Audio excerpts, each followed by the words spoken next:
Welcome to Tokyo Game Life, a Tokyo-based video game podcast focusing on Nintendo and gaming culture in Japan's capital. Your host Mono here to bring you a slice of gaming life from Tokyo. Today I'm joined by returning guest Vincent from Gamer Travels Japan to chat all about the official Pokemon Cafe right here in Tokyo.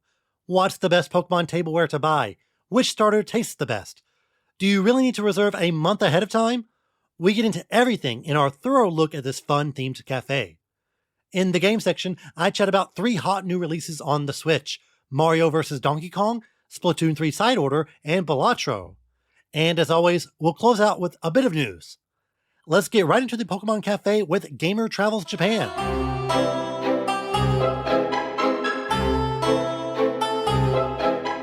Today's feature is about another culinary and video game crossover, and perhaps the biggest one in Tokyo.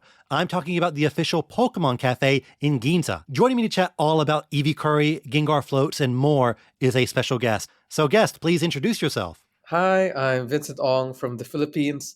I run a personal shopping service for gamers. What I do is I go to Japan and buy stuff for Filipinos here. So I actually, at the same time, go to cafes. And my store isn't always about selling. I also shared some tips about traveling for gamers at Gamer Travels Japan on Instagram. Thanks for joining me yet again. Longtime listeners might remember you from our episode about Hunter's Bar, the Monster Hunter Cafe. So you are really the go-to guy for video game-themed restaurant entertainment. What is it about video game restaurants that has you hooked? I think it's the most practical. I think part of, at least you're eating something, right? It's an experience. And you don't really have the long lines that you have going to like USJ or Disneyland, right? Right. And you're still within the city. So I think that's what I like about it.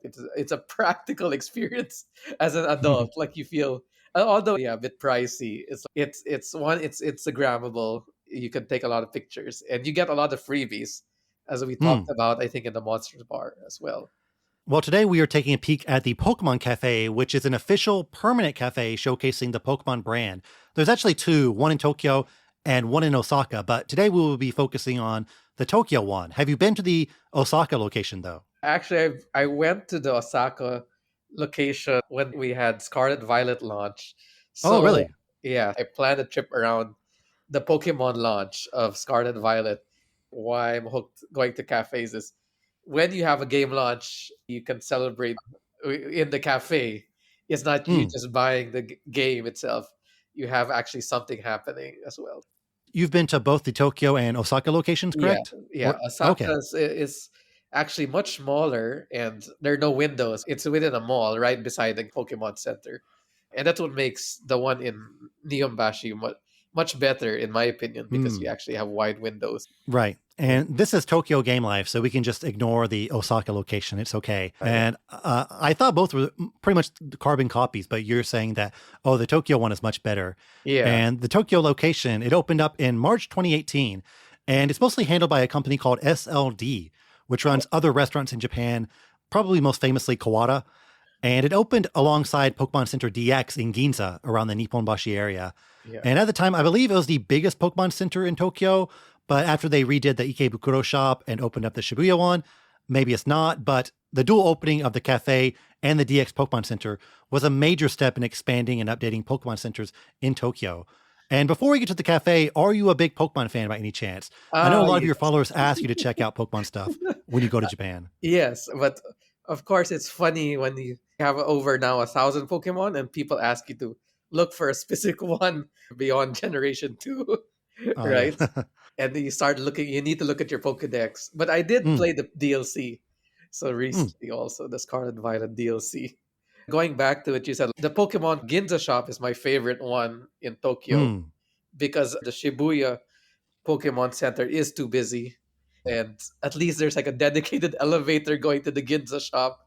And I think it's still bigger for me than the one Mm. in Shibuya. And so you get less tourists there. So if you're looking for Pokemon goods, you most likely will find it in the Pokemon Ginza one because Mm. not a lot. Most tourists will go to Shibuya. They'll hit 2 birds with one stone. They'll go to Shibuya, take pictures in the crossing, and then go to the Nintendo store and Pokemon Right. Center. Yeah. What was your initial impression the first time you visited the Tokyo Pokemon Cafe? I was just really amazed as a Pokemon fan, basically because it has wide windows. So it had this really homey feel to it. Like, it Hmm. didn't feel constrictive. And of course, the first time I went to the Ginza shop also. So yeah, I was just geeking out with the big Snorlax, right? The Ginza shop Yeah. also has a display of Pokemon across the years. It's huge display. So that's why. And it's my first trip to Japan by myself. So I was like Oh, wow. astonished by the experience. And that's why I'm actually nostalgic about it. I was there January 2020, so that was right before the pandemic hit. When I went to Osaka, there were COVID restrictions. Pikachu couldn't go beside you. In the Pokemon Center in Tokyo at the time, before COVID, Pikachu could actually be beside you. And I have a video on my Instagram page, and you could shake his hand. When I went to Osaka, there were still COVID rules, and so Pikachu just had to stay in front and dance. And so that was very unfortunate at the time. But actually, my cousin went to Tokyo for the Taylor Hmm. Swift concert, and I Yes. saw in the Pokemon Cafe Tokyo. Now I think Gengar is the mascot that goes around, and he can actually go Hmm. Yeah. around now. So I think the Oh, okay. restrictions have been lifted. Okay, take us on a tour inside the cafe. Now, this might seem crazy, but actually, I have never been to the Pokemon Cafe due to the difficulty of getting in, which we can talk about later. So, when you step into the Pokemon Cafe, what immediately catches your eye? Both Pokemon cafes have a little display of their their seasonal goods, so their seasonal merch. So Hmm. usually that's another thing why Pokemon Cafe is quite addicting to go back to, because they change their menu from time to time. Then with that comes merch. The last year was more Chinese looking merch, like rice bowls that were red. Hmm. They were promoting that. And you actually, it's funny, it's actually good that you did enter, because there is this area where you can buy the merchandise. You don't need to eat there. Oh, okay. You can buy the plates and whatnot. So I've actually sold some merchandise for my shoppers. And then you see a big cashier over there, because they actually put a huge wall in the Tokyo Cafe because they don't want you taking pictures of the show. But for a Pokemon Cafe, you can only stay there for an hour and a half. So basically, when you enter, you have to be there on time, and then Pikachu will come out or the Gengar will come out, and then you can order what you want. But at most, by 90 minutes, you have to leave, because the next batch of customers will come in. They have this like big garden, you could say, rack for their merchandise to hide the tables and hide the dolls that you will see inside once you get into the cafe. Yeah. How would you describe the overall vibe and aesthetic of the cafe? Do you feel like it captures the feeling of Pokemon? I think it's a very welcoming vibe. The tables and chairs is like light brown. You can see there's a lot of leafy design there. They try to put plants and grass in the area. So if you played the Pokemon Cafe mix, it basically has that Right. kind of color scheme. Yeah, the Kirby Cafe is somewhat similar, where it's designed almost for adults, despite it having a bunch of Kirby stuff everywhere and a Yeah, lot of silly right. looking entrees. Why do Yeah. you think both cafes have gone with this kind of targeting of older audiences in terms of the aesthetic? Like it Uh, looks like a kind of a normal cafe, not like a playground, for example. I think obviously because it is expensive. Like Mm. reviewing how much. Actually, when I first went to the Pokemon Cafe, I just decided to buy dessert. It is too like this is too pricey, and Mm. it's right. Looking at reviewing it, the minimum for like a food will you'll be at least spending 2,000 yen, and Yeah. that's just for dessert and drinks. Meals will probably be already, if you order a meal, it'd be 3,000 yen. So you'd probably be spending 5,000 yen if Mm. you try to have a full course meal, which I did when I did the Pokemon Scarlet launch. All right, let's look at the food. What did you order last time you were there? I think what's more important is that the Pokemon Cafe is very difficult to get into. You need to reserve a month in advance. And then before actually getting, I reviewed the website and see if I could reserve. It's now back to pre pandemic levels where it's like sold out in a matter of seconds. Like Yeah. yesterday I checked and today I checked, and it's like people were looking and waiting exactly, I guess, 12 midnight Japan time to Mm. click the button and reserve. And when you reserve, you have the choice to buy a Pikachu keychain, like a Chef Pikachu. And for the Pokemon Scarlet set, I could order that in advance as well. So I had the violet course, which had a fue coco, sprigatito, and quaxley on 3 plates. Sprigatito was like a macaroni salad, and fue coco was sweet potato and grilled chicken. And Hmm. Quaxley was the dessert, grape and blueberry fruit. You'll also get a free coaster. So I think I got a Hmm. full cocoa coaster, and then you get this like D&D, what do you call it? Like paper, like wall, I guess, like it's like this placemat. Hmm. So yeah, with it as well. So you get a lot of freebies depending on what sets you get. How would you rate the food against other themed cafe food? I guess not four. I guess for taste would be probably 3 or 4, but presentation would be like 5. I guess it's biased as a Pokemon fan. And one of the things I when I first went there, I actually got Gengar clear glass. So the glass is clear and it has a face of Gengar on Hmm. it. So it has this effect that Gengar is the mug or the cup, the glass itself. What's interesting about Pokemon Cafe, I ordered that, and you have the option to actually buy, like, if you order a Gengar smoothie with the cup, with the clear face cup, you can actually keep the cup, and but you need to, of course, pay for it. I think with the others, I think it's also the merchandise that comes with it, and they really try to sell you with it. So, like, Yeah, try to upsell. and aside from the food, it's really the presentation. So, like, I've been to Japan already 5 times now, Hmm. and I'm still debating whether to buy this Poltergeist and Sinistea tea set. So it's basically a teacup that looks like Sinistea and actually a teapot that's Poltergeist. But it'll cost you 5,000 yen in total. Oh, oh wow. Every time I go to the Pokemon Cafe, it gets sold out. And the last time Yeah. I was there, December, they did have the full set, both the tea cup and the teapot. And I was Hmm. like, should I get this? And my adult side one is like, no, next time.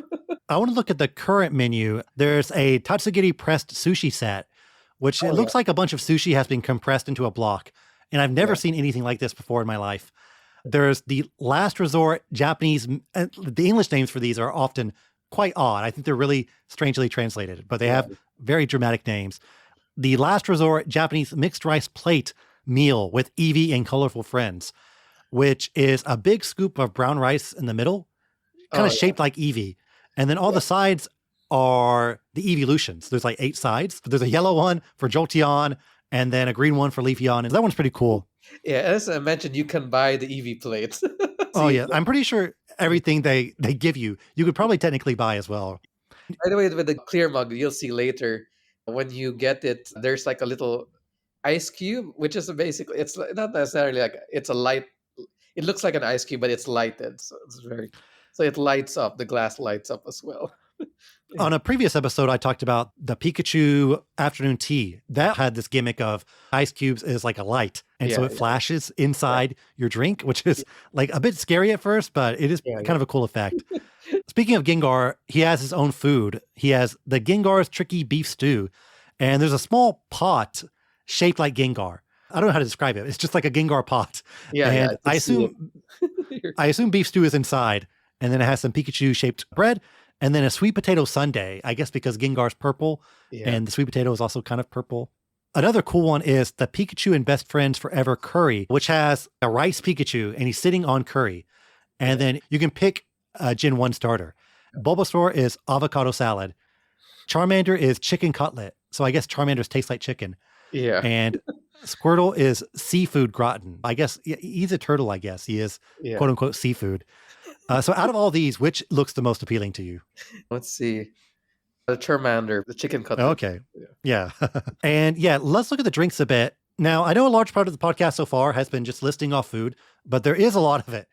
Do you think the Pokemon Cafe has a lot more food options than other themed cafes? I think not necessarily. I mean, they have their staples, but they do change so often. So you need to keep an eye on what's coming up from time to time. So I think Hmm. that's what maybe their advantage is. They switch it up from time to time. All right, back to the drinks. And you got to tell me if you tried these. You said you tried the Gengar one. That's still there, Yeah, which is it's called the Gengar Confused Ray Smoothie. yeah. And I guess it's like a grape smoothie. What did you have when you ordered it? Was it a grape smoothie? Yeah, it is a grape smoothie. It's actually a bit small, so really, Oh, you're okay. really buying the cup. Yeah. It does look cool because it is very purple. It's perfect for Gengar. Yeah, I actually broke this. I'm really sad. Really? Yeah, but I do still have. You'll see it. There's another menu item with a Snorlax plate, so I have that at home Oh, okay. as well. Yeah, Some of the other drinks, there's the Gen 9 Pokemon soda floats. And so it's soda and then ice cream on top. yeah, And the soda color matches the color of the Pokemon. So you've got red, green, and blue. yeah. There's the Say Hello to Eevee Royal Milk Tea, which has Eevee hiding in foam, which is like an Eevee cookie inside the foam. And I really like this one because it kind of looks like the cream is his tuft, like his Yeah, yeah, chest yeah, yeah. fur, which is really fun. There's what you mentioned earlier, the Poltergeist and Sinesty's Tea Party, where Yeah. the cup and the kettle are shaped like the actual Pokemon. So it is like you're kind of buying the real Pokemon. Yeah, see. I think if I did order this, I'd probably get the set. Yeah. And I think it's probably smaller than it looks Yeah, based on the photos. There's also the mix au lait drinks where the milk comes in a Moo Moo milk bottle, which is that's kind of a deep cut. yeah. I don't know if like a lot of kids really know what is the Moo Moo milk. So out of all these, which sounds the best to you? I'm just really biased with the tea party because I mean, of course, in the store it's in the box, and I only see it Hmm. on a glass case. So I Oh, do okay. want to actually hold it, right? And then probably I'll be convinced to bring it home if it's available. That's also another thing. Yeah, it really does look like the Pokemon. So if you Yeah, want that authentic feeling, that's definitely a good recommendation. yeah, The first time I ever go, I'm definitely getting the Gengar glass because it does look really, really cool. Outside of things that you eat off of, do you have any other recommended exclusive merch that people should pick up when they're in the cafe? the Pikachu plush. There's a red one and there's like a white one. I'm really tempted to get the black Pikachu plush. It really looks nice. Yeah, I would still like to get the teapot. The plush Yeah, is really cool because the cafe Pikachu, I don't know if he has an official name or if he's called Pikachu Chef, yeah. but there is like a special Pikachu outfit that you Oh can yeah, really only I'm buy at the tempted to get cafe. the. Sorry, there's a Pikachu plate, but it's a Ditto face. Oh, okay, cool. Yeah, And we mentioned it earlier about how to actually get into the cafe. So it is online reservations only. You cannot walk up there and go inside. I yes. don't think they take phone call reservations either. You have to do it online. Let's say I want to go to the Pokemon Cafe. What should I do? So best thing to go is Pokemon Center online. They have a English website, Cafe Goods. There's a little button on the website which has reservations. You choose between Osaka or Nihonbashi in Tokyo. Don't worry, there's an English version as well. It starts at like as early as 10:30 a.m. and last admission is 8:30. So you go through the form, you select how many people are reserving from the page reservation. And as mentioned, I think the most important thing about this podcast is to reserve like a month in advance. So reservations open roughly a month in advance. I was looking yesterday, reservations for March 21 will open, but you see up to March 20. Yesterday, everyone clicked it for the whole day, like click the reservation. So you need to have fast fingers for the cafe. I think really, really important is Hmm. that you try to wake up Japan time, midnight, to get that reservation. Yeah, I definitely think that's the number one thing to emphasize. And we're not really exaggerating here. When we say a month ahead of time, Yeah. we definitely mean exactly 1 month ahead of time.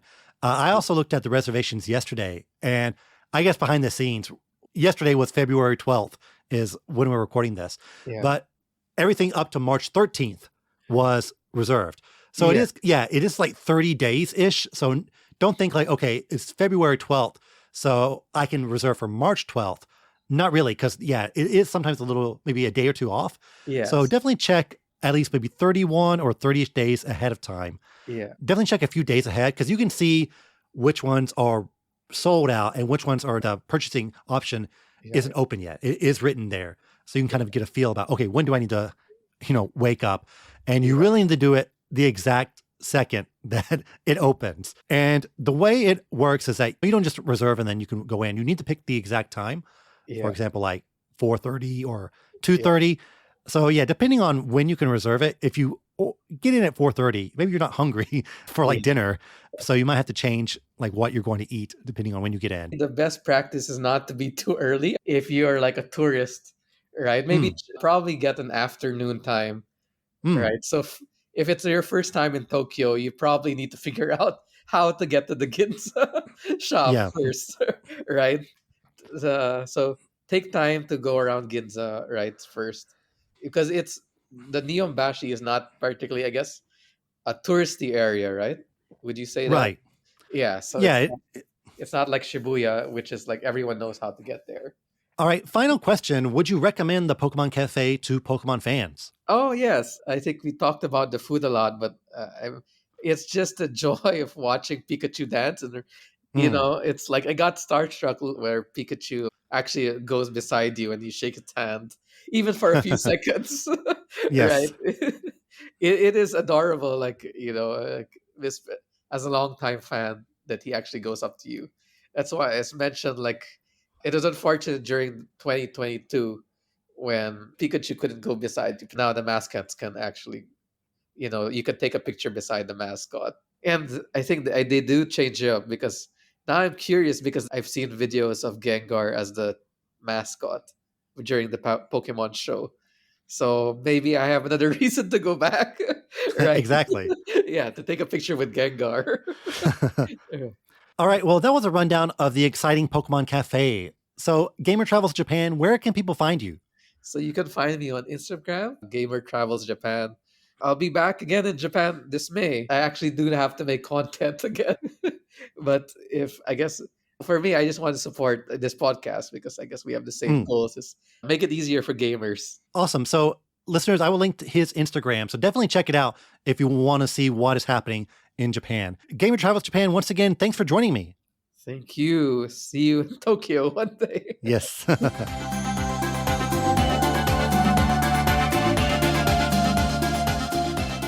Time for some games. I've got 3 this time around, but let's start with Mario vs. Donkey Kong, a remake of the 2004 puzzle platformer. It's developed by NST, Nintendo Software Technology, Nintendo's internal US branch of developers. They also worked on F-Zero 99 last year, so they've had a bit of a comeback. The director of the game is Vivek Melwani, who has a pretty interesting career at Nintendo. He directed 1080 Avalanche, so he's been at the company for quite some time. He's taking over for the director of the original game, Yukimi Shimura, who doesn't seem to be at Nintendo anymore. Obviously, a lot of staff on this game are completely new. I mean, it has been 20 years. But DigiPen had a great article about how the original game's composer returned, and he also worked with the school's music department to craft a brand new jazzy soundtrack. It's a really excellent article, so find it on my socials or just Google DigiPen Mario vs. Donkey Kong. Sorry, it's hard to link things via audio. I really do wish Nintendo would break out the dev interviews again. We've had Super Mario RPG, Another Code, and now Mario vs. DK. 3 fairly out of nowhere remakes, and Nintendo really hasn't delved into why they made them. I want to know the details about why they brought these franchises back, and specifically, why remake the first Mario vs. Donkey Kong game. Although it technically isn't the first, since Mario vs. DK is a spiritual successor to Donkey Kong on the Game Boy.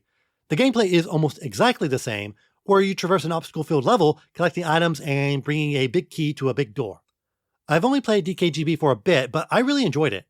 Even now, the game is pretty highly regarded. But I never hear the same love for Mario vs. Donkey Kong, despite it being the de facto sequel. Are the puzzles just less interesting? Do people hate the mini Marios? I'd love to play both back to back to see which one is actually superior, but for now I can only share my thoughts on the remake. Now, I've never played the original Mario vs. DK on the GBA, so I have zero nostalgia or even frame of reference for the game. Unfortunately, I can't go on a 5-minute tangent about how they changed Mario's animations and thus ruined the game forever. I'm coming at this from a completely new perspective of playing it for the first time in 2024. I rolled credits, but then the game revealed even more levels plus some expert stages, so I am probably actually about halfway through or a little bit over that. Mario vs. DK is a very pleasant, breezy puzzle platformer.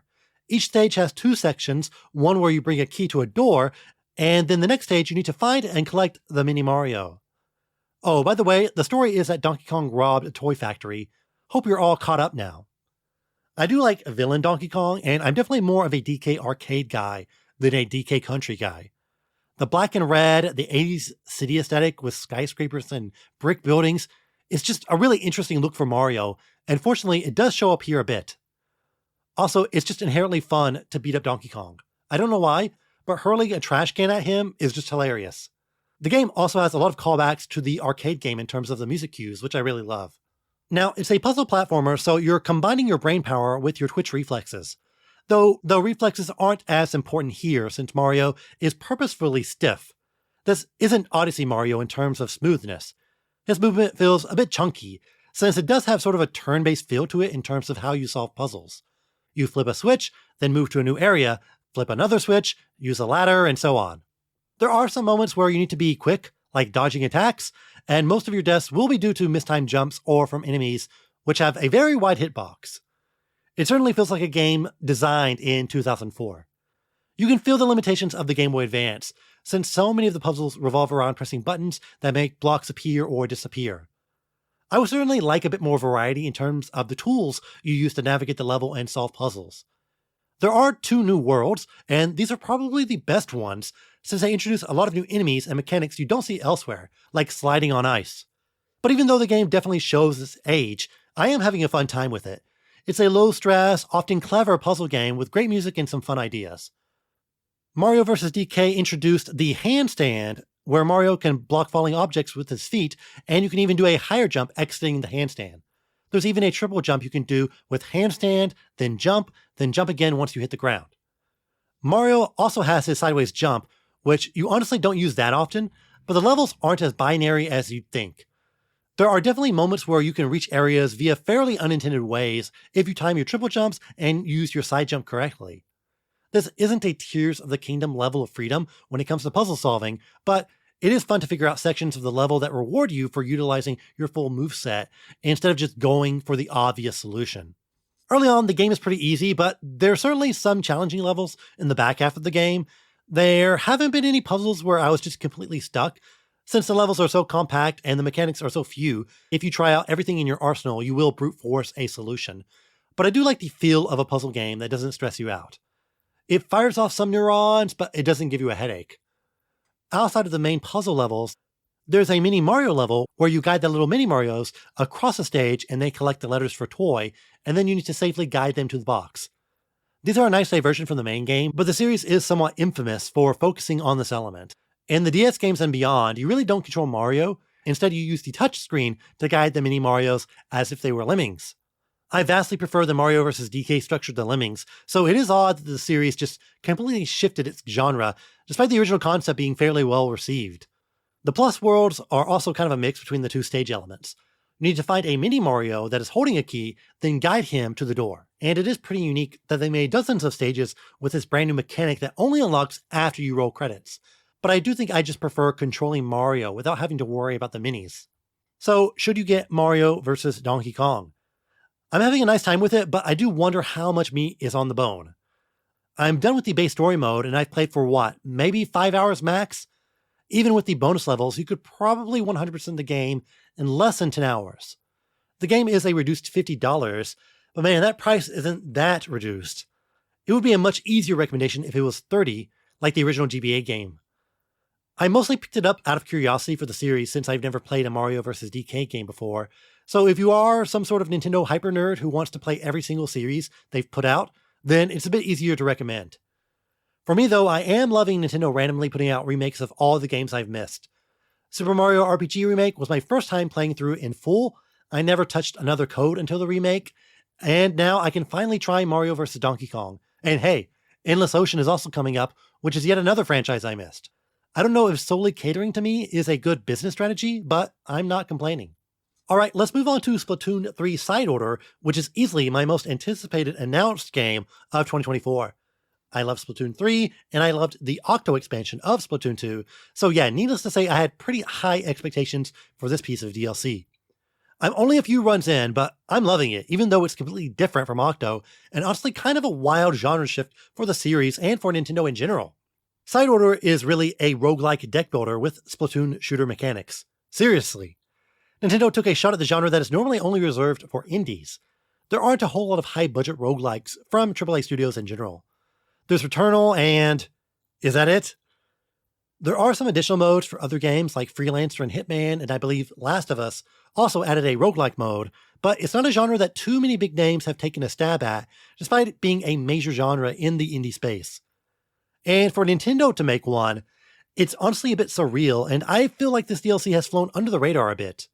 It was announced over a year ago, but we have had a long gap of silence, and then it suddenly got a release date, and now it's here. I guess Nintendo already did a big marketing push for the expansion pass last year, so if you already own that, then you own Side Order. Yet, I have to imagine there were people just waiting for Side Order before nabbing the expansion, and many who just completely forgot about the game because it was announced so early in advance. But hear ye, it's a game to put on your radar, especially if you are a Splatoon fan. One thing that immediately stuck out is that Nintendo really hid a whole lot about the game in the marketing. There are some big moments early on in the DLC that were never hinted at, and even some major gameplay mechanics that go beyond the scope of what they've shown. I won't get into heavy spoilers, but I at least need to touch on how you actually play the game. Like I said earlier, the premise is basically a Splatoon roguelike. You once again play as Agent 8 from Octo, who ends up in a stark white version of Inkopolis Square.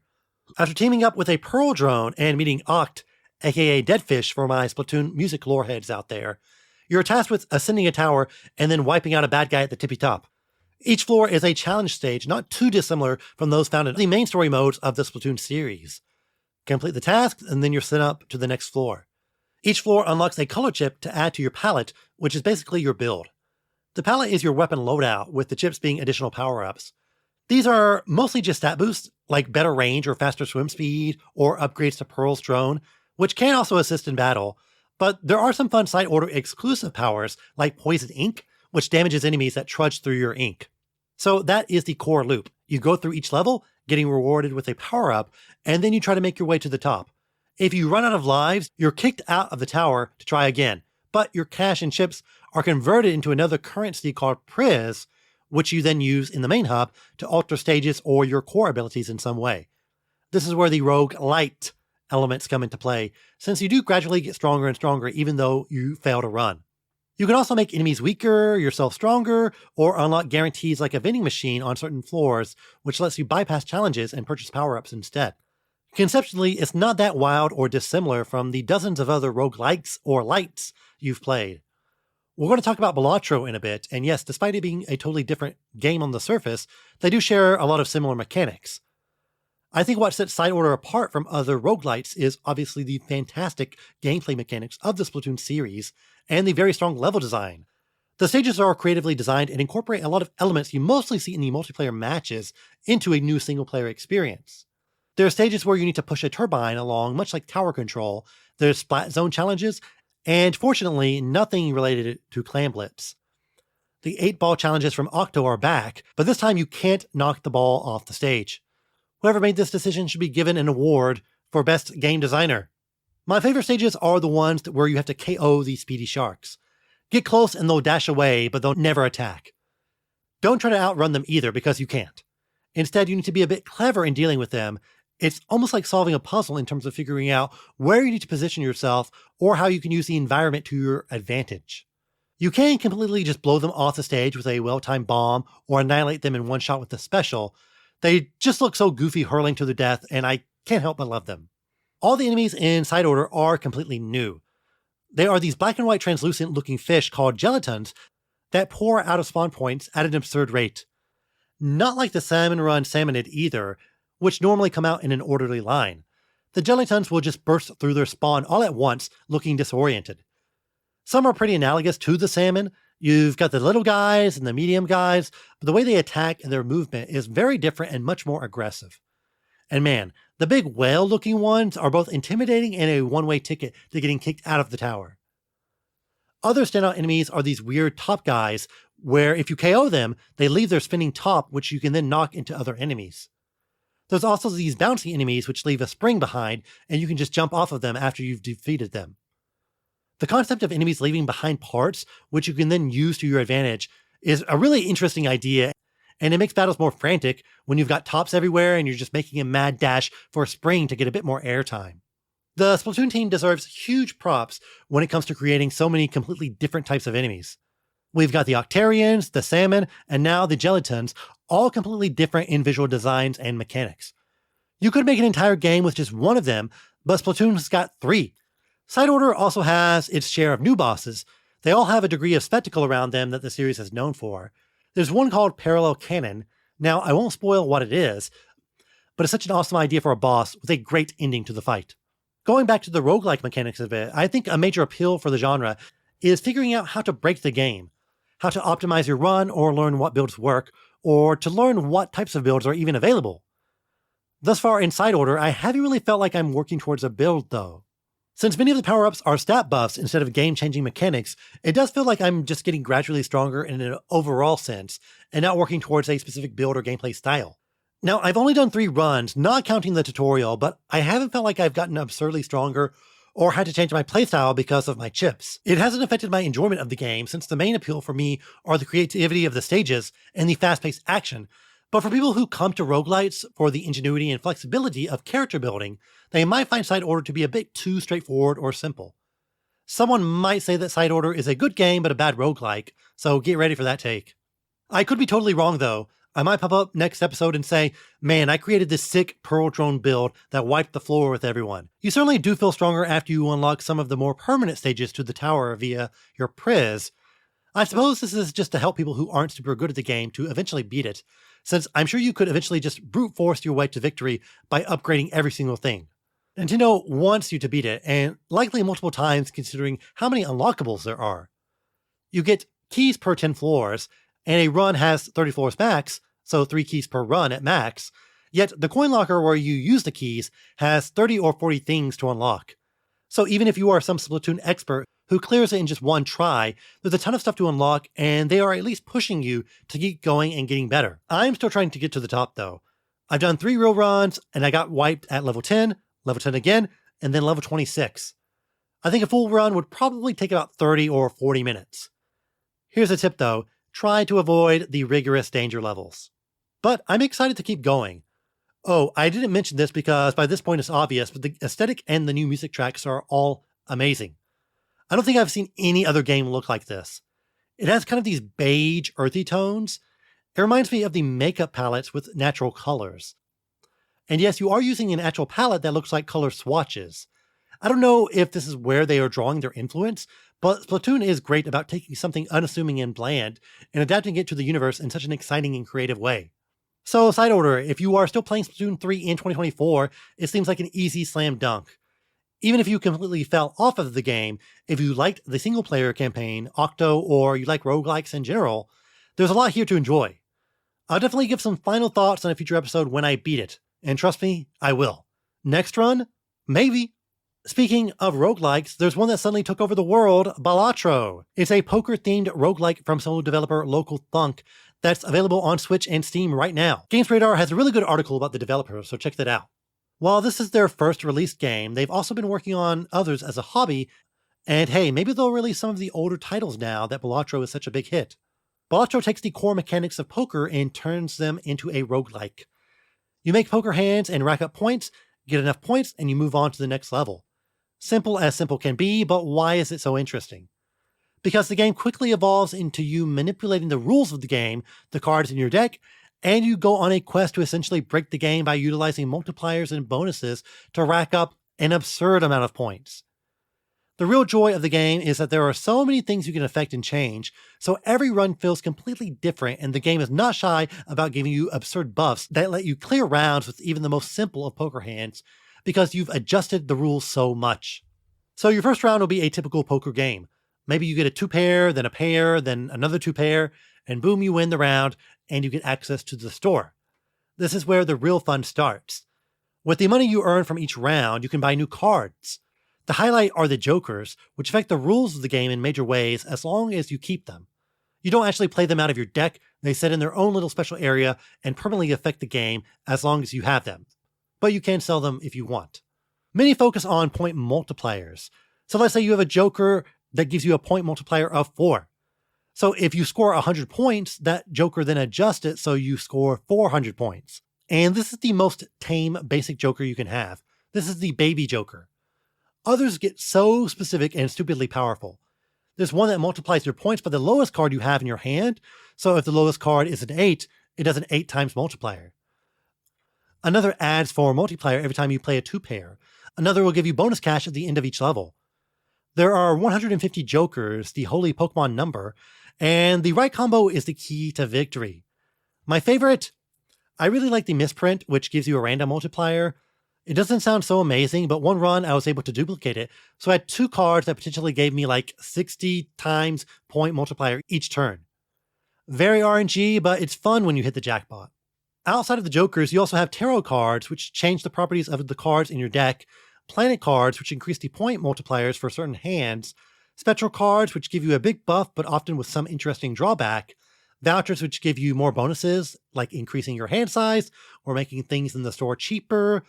I don't want to spend the whole segment talking about all the mechanics the game has, but just know that the rules are basic poker, but the real fun comes from manipulating your deck in crazy ways and racking up an absurd amount of points. By the end of a run, you might just be playing all heart flushes because you have a joker that gives bonuses for heart cards, and you've leveled up your point multiplier so much, and the tarot cards allowed you to change all the suits to hearts or whatever. I mentioned that in side order, I didn't really feel like I was building toward a very specific playstyle, but in Balatro, you can't help but feel it, and that's really the whole game. Kind of funny because side order has great gameplay, but maybe the deck building mechanics aren't as in your face. Balatro's deck building mechanic is the main attraction, while the actual poker gameplay is, well, it's just poker. Nothing is particularly fun about making a full house. The joy comes from being able to do it easily because you've altered your deck and the rules so much. You don't need to be a poker fan to enjoy the game. The real fun comes from building your deck, seeing numbers pop off, and discovering new cards and abilities. The game has a nice pixel art style, and all the Joker cards have really fun designs. Some are spins on the classic clown design, but sometimes it won't have a clown at all, and instead be some sort of beautiful pixel artwork, or it'll be a credit card or a gift package. The game does have sort of a weirdly sinister feel to it, with the hypnotic swirling background and the moody music, but it's also a very chill and addictive game to play. I do wonder if I'm going to be fighting some evil Joker at the end, or if there's some sort of hidden lore I'm not catching, but I think the game is definitely helped by its distinctive and unorthodox art style. It's $15 on the eShop right now, and I think Balatro is an easy buy. If you don't like roguelikes, I do feel like this one is probably one of the easier ones to get into, since the actual game mechanics are just knowing the poker hands. There are some roguelite elements, as you do unlock more basic decks and more jokers to use in your runs, but unlike side order, which will probably make you very, very powerful once you get the permanent upgrades, the ones in Balatro are a bit more minor, so you really need to nail your run. If I had to lobby some criticism, the boss battles can somewhat be brutal if you get unlucky, or if it completely counters your strategy. All the boss battles will have some sort of additional rule, like nullifying all your club cards, or making the face cards face down when you draw them. Well, if you've been adjusting your deck to only have club cards, you're out of luck. There are ways you can re-roll the boss, but I've definitely had some runs where I was smoking each stage, but ended up on a boss that I couldn't do anything against. I kind of felt this way with Slay the Spire as well, where I felt like I did everything right, but the boss was able to hone in on my one weakness. Yet, Balatro is so fun, and runs are so quick, that even if you get creamed by a boss, that just means you want to start another run ASAP. It's truly incredible that a game like this can come out of nowhere at any time. It's awesome, but also, hey, I want to play more Mario vs. DK, more Side Order, and Unicorn Overlord is what, next week? I can't stop time to play video games, and trust me, I've tried. Alright, that's it for the games. Now let's check out the news.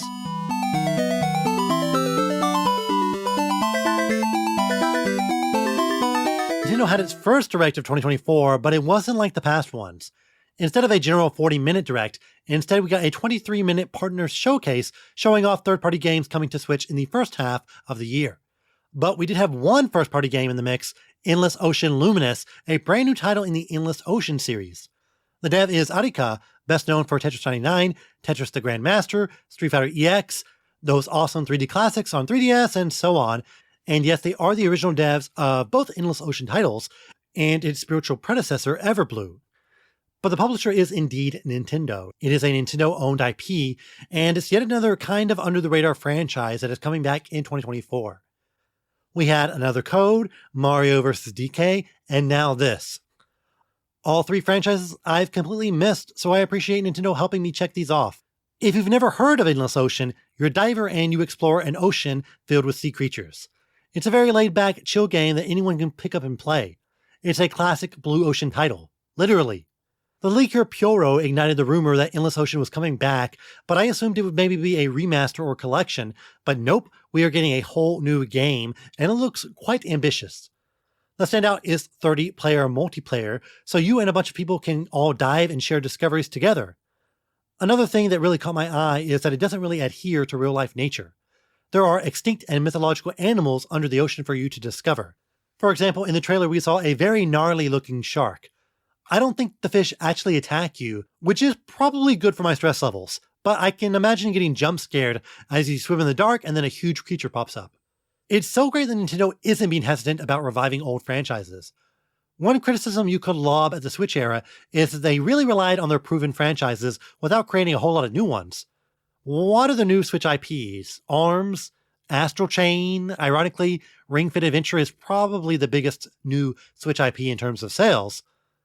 Nintendo has mostly relied on proven moneymakers or focused on elevating franchises that were on the cusp of a breakout like Xenoblade, Pikmin, and Kirby. But to really dig deep and say, hey, we are bringing back Endless Ocean. These games probably won't sniff 1 million sold, but we are dedicated to putting out quality software consistently. That's exciting for Nintendo fans. I'm really interested in Luminous, and maybe it can find a big audience since people do enjoy co-op games and cozy, chill games with minimal conflict these days. Unless a giant megalodon eats us all, then it might turn some people off. Some other big announcements: Super Monkey Ball Banana Rumble is a new Monkey Ball game hitting the Switch, also with an absurd online mode with 16 players.